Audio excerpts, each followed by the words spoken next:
Victor's loved ones bid their final goodbyes on Days of Our Lives today. The memorial service was short and casual, just as Justin's uncle had requested. They held it outside the Kyriakis tomb, where Victor will soon be buried with his beloved daughter, Isabella. But tiny or not, the show did receive a few returns. I didn't realize how many people had come back for that episode specifically, Rachel Melvin said on the Soap Opera Digest podcast.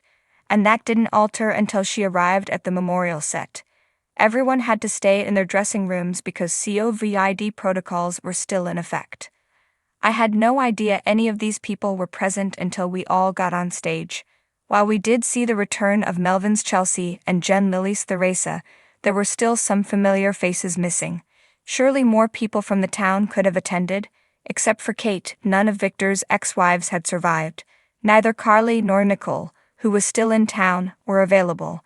Former Days of Our Lives writer Jamie Giddens noted how nice a large burial would have been, but Victor's desire for a more intimate farewell was, regrettably, practical. "We would have loved to have 20 people on a church set," he wrote on Twitter. "But there's no budget for that. So it came down to those closest to Victor at the time of his death, as well as a handful of their loved ones like Belle, Rex, and Theresa. The family members stood up and delivered their eulogies, a procedure that Kyle Loder described in the most recent issue of Digest as cathartic and distressing. "Everybody was talking about John and replacing John's name with Victor," he explained. "It's almost as if we were at John's funeral, but the name in the script was Victor Kyriakis. The name Eric Martsolf comes to mind. I don't want to single out Eric because everyone does such an outstanding job." So, as Brady sat down after talking about his grandfather, those tears on his face were most likely Martsolf's as well as his character's. According to Digest, it was nearly impossible to play it as Sander lamenting Victor, rather than Paul mourning Aniston. "A lot of people knew John a lot longer than I did," he added, "so you can imagine how difficult it is for some of them. Everyone's emotions were running high that day, and getting through the notoriously tight soap opera filming schedule is difficult even when you're not holding back tears. Doing everything in lengthy takes was difficult to begin with, but the fadeaways that connected the eulogies, you might not have recognized it, but you served a purpose for the cast."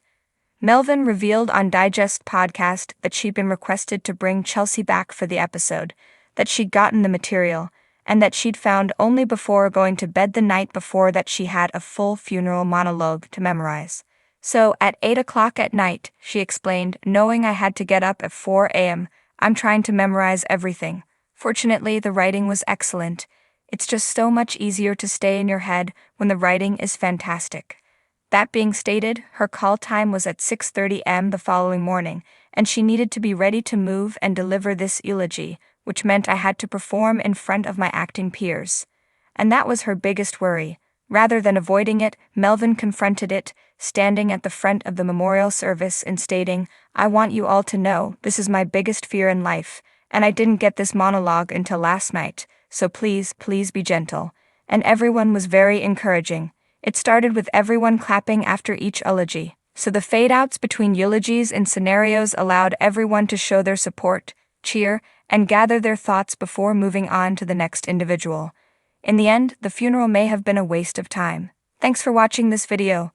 Please subscribe to our channel, Daily Bulletin News, and stay with us.